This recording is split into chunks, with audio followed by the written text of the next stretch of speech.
Hey everyone, it's Endymion, and today I got nothing but good news for you. No, I'm not kidding. This video is just going to pretty much be one big victory lap around the sun, as everything kind of just goes the way you probably wanted it to. From female Custodes apparently getting the boot, Henry Cavill's involvement in Warhammer leading to massive growth and profits, and later on, I want to talk about a certain former IGN person YouTuber in the form of Alana Pierce, but the bulk of this video is this Warhammer stuff. Okay, firstly, you all know the whole female Adeptus Custodes dilemma that's been plaguing Warhammer all year pretty much.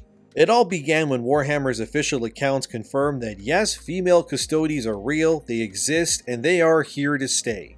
This pissed off a lot of people cause like Space Marines, Custodes were and always have been until 2024 male only. Custodes, in case you don't know, they are the Emperor of Mankind's personal guard. They watch over the Emperor 24/7, standing near him, and they are genetically enhanced so that if anyone even tries to touch the Emperor without consent, they're getting Amazon Prime straight to hell in response. Well, I got good news, fellas. Oh, do I got good news.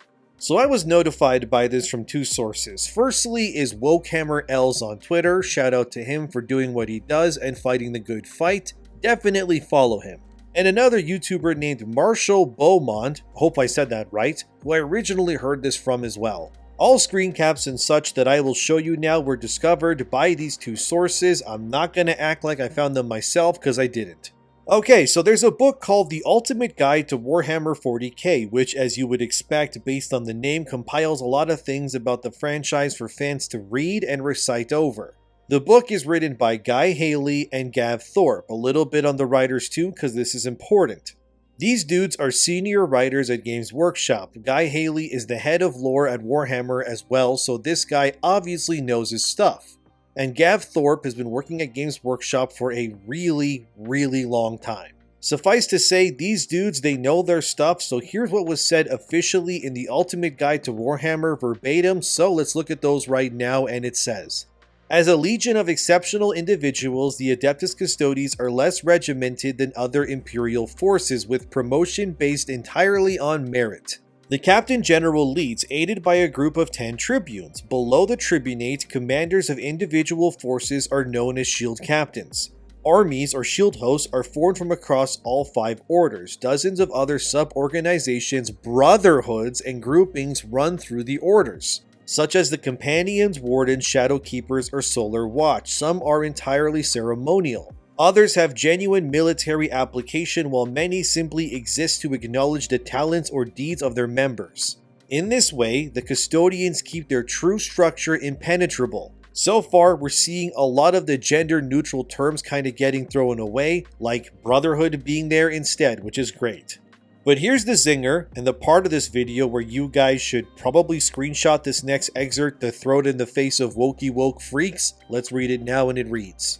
As Custodians accumulate victories, they are awarded a name to commemorate each one, though these are kept secret from those outside the Legion. And in public, a Custodian will continue to use the name granted to him upon his investiture. Deed names are those of ancient kings of Terra and inscribed inside a Custodian's armor or tattooed on their skin, often in a form impossible for normal humans to read. As is usual for elite members of the Imperium, the Custodians are vastly outnumbered by those who serve them.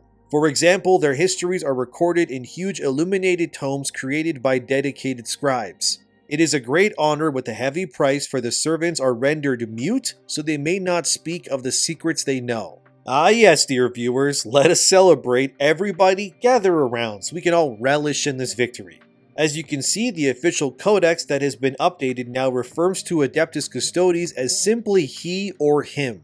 No longer they, them, or she, her. Nope, sorry, best we can do is male pronouns only. This confirms without a shadow of a doubt that Games Workshop has officially retconned the disastrous change they brought upon Warhammer 40K, where they stated that Custodes could be women. They can't, and now this has been erased from canon completely.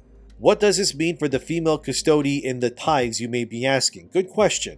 It's very likely that Games Workshop will simply just never refer to that character ever again, or maybe they were a cosmic error. or the Emperor was using his psychic powers to make the viewers see the Custode as a woman when it was actually a man all along. The DEI chin is dead, fellas, and since I know some people will say, well, that's just what the book says, it doesn't actually mean anything. Plus, you're reading from a digital edition of the book. It could have easily been digitally altered and we're all being duped. All fair criticism, sure, but thankfully, we got physical proof too, fellas. Wokehammer Els on Twitter has the book physically and posted images of himself quite literally pointing out the male pronouns when depicting Custodes. As you can see here, Wokehammer points at brotherhoods in the Codex. Because, oh yeah, the Custodes are brotherhoods and they're no longer being called a gathering, which was gender neutral. So dumb. They were just trying to push this to identify the Custodes as, women and men. Nah, son, it's a brotherhood now, as you can see. Here's also Wokehammer pointing out the him pronoun in the Custodes lore excerpt as well for all to see. Yeah, confirmed both in physical and digital editions, fellas. It's canon. In one fell swoop, Games Workshop's top scribes have roundhouse kicked the woke nonsense out of Warhammer with this new codex. The Adeptus Custodes are officially male once again. This gives me hope for the Amazon show now and Warhammer in general. It's very likely that GW heard the fans and saw the thousands of emails and messages they got following the Custodes backlash, and realized it was not worth the trouble, and I think we can all agree that it wasn't. There simply was no positive benefit to doubling down on the delusion that was female Custodes, and it's so good to see. Oh my god, dude, we keep winning. Woke is dying, the election blew up a lot of this too, and I wouldn't be surprised if more things that were trying to pander to the insanity have decided now is the time to stop doing this and just go back to normalcy as they should.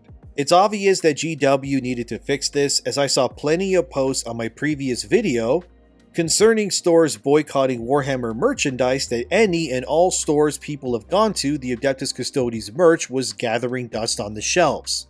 And nobody wanted to buy it following the female versions being confirmed, and it's likely that GW knew and saw this, and realized if they were going to go further in this and make the Space Marines female too, they would be axing thousands of products and millions in profits due to a moronic decision that would cater to but a small fraction of their paying customer base.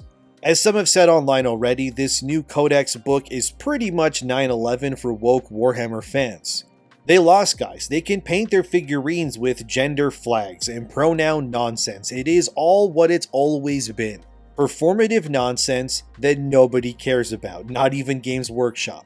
None of what these companies are doing is legit. These decisions are just being pushed by some liberal white women, likely who thinks that men and women are the same and that there's more genders than there's color pigmentations. Oh, glory to all that we have erased this moronic decision from the halls of Warhammer. They also confirmed in the book, though I don't have proof as of to show you on screen, but that Warhammer is actually not satire at all, and they also confirmed that there is concrete lore and proof of what's happened within this world. Which means the argument that Warhammer's lore is fluid and therefore anything and everything can happen like female Custodes or Marines has effectively been cut off at the knees and then thrown into the warp. None of this is possible anymore. The female nonsense they tried to push has been erased. Now, if only Witcher could have followed that same pathway, well, at least we can take this victory on our belt. But it's nice that Custodes and such are being referred to as they should be, as he, hims, and kings, and not she, hers, and queens.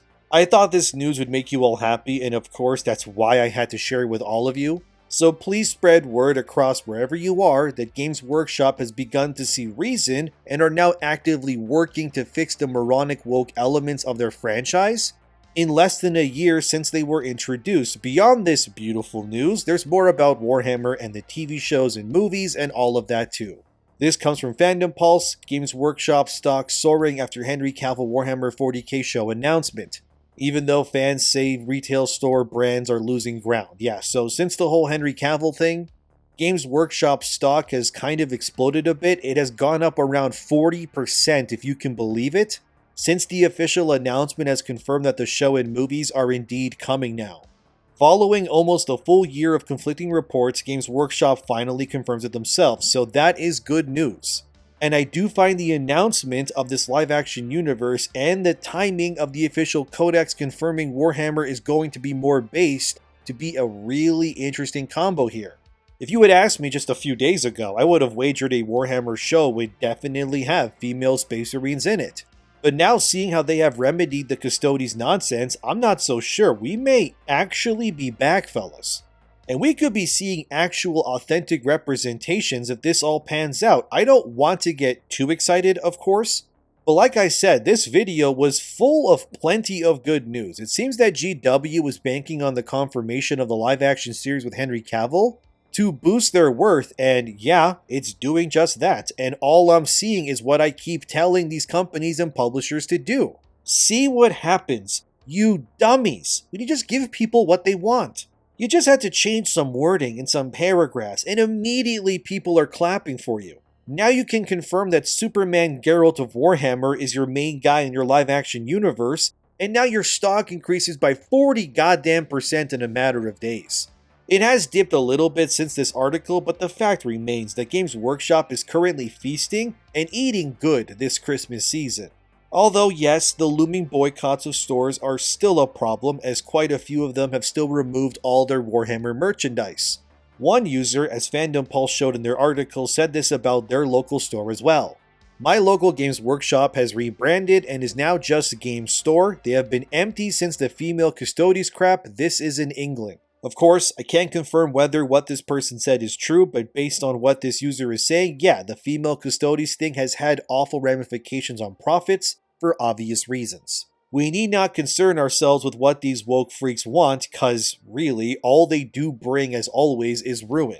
If only more companies just rejected what these weird communists wanted, then everything would objectively just be better. I mean, most of these people demanding these sorts of changes to IP, they don't even have the funds to support the things they demand anyways. Why would you be catering to people who can't even buy your product anyway? None of it ever made any sense. You cater to the paying customer, not the idiot that is standing on the curb with their arms folded. They just want their opinions to be validated, but their wallets will always stay closed when it comes to supporting you. If Games Workshop does all of this and still ends up bringing female variants into their live-action stuff, I think we will see a nuclear level backlash, we can all agree. And I think, or more like I hope, GW understands this enough that they don't want a repeat of the Rings of Power for themselves. The secret level episode for Warhammer, that felt like how the live-action series should be. Zero nonsense, just grimdark with action and gore. That's all they gotta do. I don't want millennial writing or Joss Whedon-isms in Warhammer. Because Warhammer is not real life, therefore it should not sound or be like our world. I also wanted to check something in terms of brick and mortar stores, so a member of the channel named J Astro Hobbytech, hope I said that right, told me to call the Deck Box, which is a place in Halifax, Nova Scotia, Canada. It's like a brick and mortar store and it's the biggest one in that area. So I gave them a call while writing this and I talked to someone there and asked them how Games Workshop has been for them when it comes to working with that company. According to the Deck Box, they've had no issues thus far, but they do admit that the shipments they require from GW have been limited or are taking way longer than usual to get. But according to them, that has been standard practice for a while when it comes to working with GW. They also told me they believe it's cause there's just not enough actual product to go around to sell when it comes to GW, which could very well be the case. GW has been in the process of opening up another warehouse to meet their customers' demands, and hopefully they can.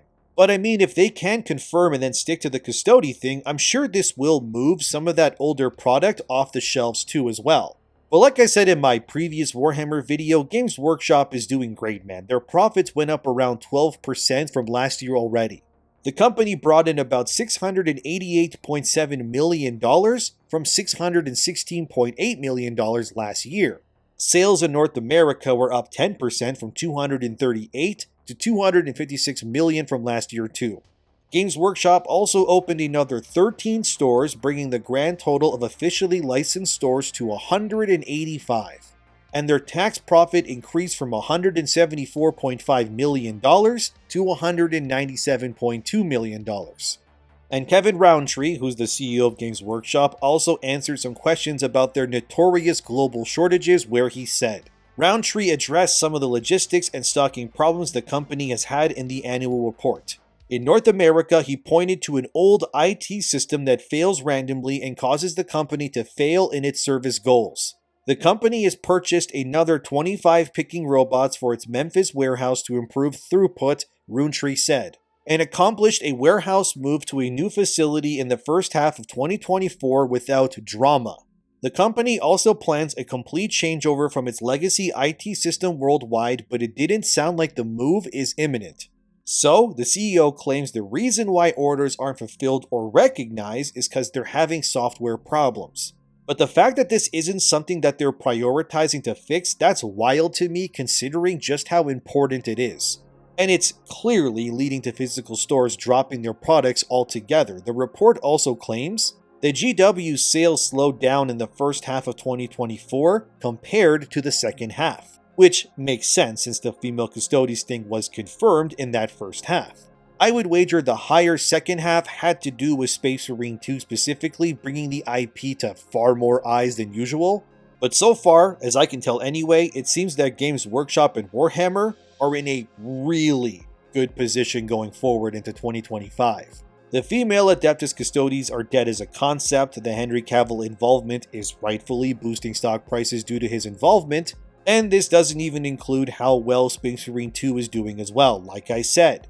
Lots of great Warhammer news for you here, but I did have other things I wanted to talk about that, while not Warhammer related, I found them interesting as well. So Alana Pierce, who used to work at IGN, who's now a YouTuber and internet personality, has left Sony Santa Monica, where she worked as a writer, the developer of God of War, in case you don't know which studio that is.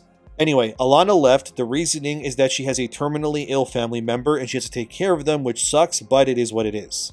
It is weird that she couldn't just put her job on hold for a second but had to outright leave, but anyway, after this news came out, people started to wonder how someone like her was able to even become a writer for Sony Santa Monica anyway, with this now viral post that states, "What did she contribute to the video game industry to make her worthy of having her own side quest in one of the biggest AAA games ever?" Yeah, in case you didn't know, Alana was in Cyberpunk as herself, though CDPR clearly messed her face up, but don't ask questions, just consume product, I guess. The reason is simple why. She, like Sphere Hunter, got a quest in the game. They know the right people. That's it, really. The game industry is straight up just, it's about who you know more than anything else, and people fail upwards all the time in games too. And it's usually always the grunt workers who get laid off instead of the executives and directors who okayed the moronic decisions that make their ways into games. Now more information has come out about Alana that I found interesting. By the way, don't harass her, I don't hate her or have any ill contempt for her or anything like that. I genuinely just found these findings interesting and it made me want to start a conversation. So apparently at one point, Alana claimed that she drew a picture of Wolf from Sekiro where she said on Instagram, "Smashed out one very scribbly shinobi while I waited for WoW Classic to download, done with Derwent pencils and a black Copic marker. On trusty old printer paper, took about 45 minutes, and of course people were like, wow, Alana can draw. Well, yes, but actually no. You see, the image on the right here is the original picture that someone named Saram drew, who retweeted this saying, "Regardless of the method used to draw this, my original artwork was not referenced as a source from the beginning. That gave the impression that it's her original drawing, and no, it didn't take me 45 minutes, it took me 3 days. Uh-oh, and then Alana would reply, "I'd also just like to be clear that I deleted it out of respect when I figured that you had an issue with it. It was in a different language, harder for me to tell. I wasn't trying to cover anything up. I was just removing the fault knowing I'd contact you in the morning. Why would you lie that you drew something when you didn't when it's so easy to disprove it in the first place? Why are people like this?" But Alana claiming she didn't know is, come on dudes, look at the picture, there's no way. Then people wondered when it came to God of War Ragnarok's writing team that Alana wasn't credited in the game's credits, to which she replied, "The title scenario writer does not exist within the company, so actually nobody is called that, but I write scenarios and create main quest lines. All the stuff you, for some reason without having any way of knowing, think I don't do," to which a user would reply, "Narrative director or writing lead would be the scenario writer, just different wording. What part are you credited for?" Alana would then say, "No, that's not how it works internally. All of the writers write scenarios, not just dialogue. My job is exactly what you're saying I don't do. You don't know anything about what I do or the company I work for, obviously, and it's very weird to pretend you do. Give up." The user would reply, "I just found it odd you weren't credited for what you say you do." Alana would then say, "And yet I do it full time, and again, wouldn't lie about that on Twitter where everyone I work with can see it." This doesn't make sense. If you wrote the main scenario for Ragnarok, which by the way sucked, I made a whole video essay on how it was a disappointing sequel in many ways, you would be credited as a writer, but you're not, clearly. Otherwise, your name would be under the writers, and it's not. Another user would claim this about Alana. She confirmed that she didn't write anything for God of War Ragnarok and only did accessibility stuff, and then Alana would reply, I have never said that, but even if I did, accessibility team equals design. I pitched and helped to create features that are in the game. Obviously, writers are devs, but so is everyone who works in accessibility. Why is it that everyone else who worked on God of War Ragnarok has very easy to define job titles and what they do? Yet Alana Pierce here, who's clearly never worked in games prior to this, has this weird, nebulous, actually I do everything yet I'm not listed in any of these categories as an employee. Of course, it turns out one thing she did write and was credited for when it came to God of War wasn't even the game itself, but actually its cooking book. Yeah, God of War Ragnarok has a cooking book. Why? I have no idea, but it's there, I guess. So it seems like the thing she actually wrote for Sony Santa Monica wasn't the story or even anything else, but the cooking book. Yet she claims she's a dev at the studio and wrote the story, but is never, not even once, mentioned or credited as a writer for the game that she claims to have worked on. That's really weird. It's just bizarre to claim, but when I place this up against the lies she made where she claimed to have drawn that Sekiro picture but clearly didn't, it just kind of starts telling me that Alana is lying in more ways than one. Like, I write my own videos, I edit them, I even make the thumbnails, but I don't claim to actually make the art that I use in my thumbnails. If I find the art somewhere and an artist made it who's independent, I'll credit them in the description like I always do. The only time I don't credit the artist is if the picture in question is from like an official art source. Like if I use the cover art of a game that is a commercial product, there's nothing to reference per se, it's an official piece of art from the studio. But if I use a picture that an independent artist made, yeah, reference it obviously. Why would you lie about these things and then claim you did what you didn't? The only reason I can think of is that you're playing pretend and you have friends in high places. I have no doubt Alana got to work to some degree on God of War Ragnarok, or the cookbook I guess, because she has connections. I'm not hating on her, frankly, I don't really pay much attention to her besides this one time right now. I don't watch her content or people like her, I usually just ignore them because to me she represents the old gaming industry in a sense, where they can't really say anything because of all the red tape and all that, so they just kind of agree with things and say stuff. This is why for me anyways, I don't follow any of these people religiously because to me they are just yes men and women for the industry. You know, always saying the right things and shilling to ensure they can land their next job. Alana also got into hot water recently, where she claimed that she saw the game director of Black Myth Wukong crying because they lost Game of the Year at the Game Awards. She was sitting near them and apparently glanced over to see them crying. This got picked up by a lot of outlets, you probably heard about it.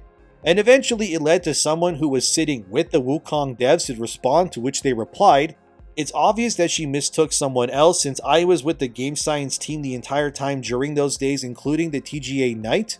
No one cried over this. In fact, I didn't even see anyone crying at the event. I have no idea why she said so." It just seems so weird, like, why would you lie about this? Unironically, I think what happened was Alana saw someone who was vaguely Chinese sobbing, and probably immediately went, that's gotta be the director of Wukong, because they're Chinese. Oh my god, dude.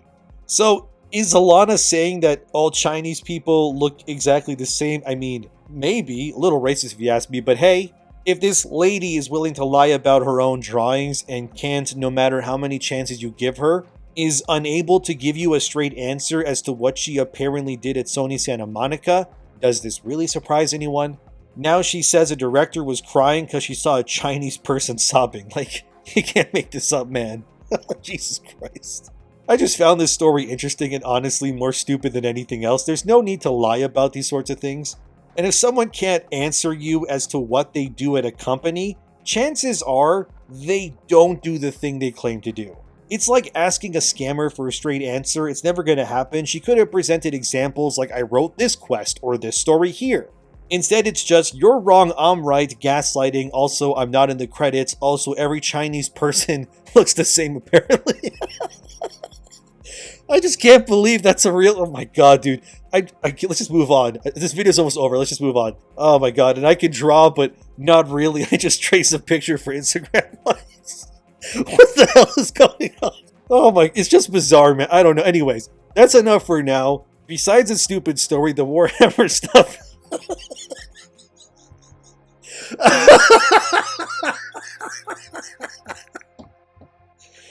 I gotta get my composure back. The Warhammer stuff is very interesting to me. Oh, the female Custodes are gone, hooray. Warhammer is back on the up and things are looking bright. Oh, I'm dying. Let me know what you think as always. Thanks for watching. Oh, subscribe. Can't even say it. Oh, I gotta get my composure. Subscribe.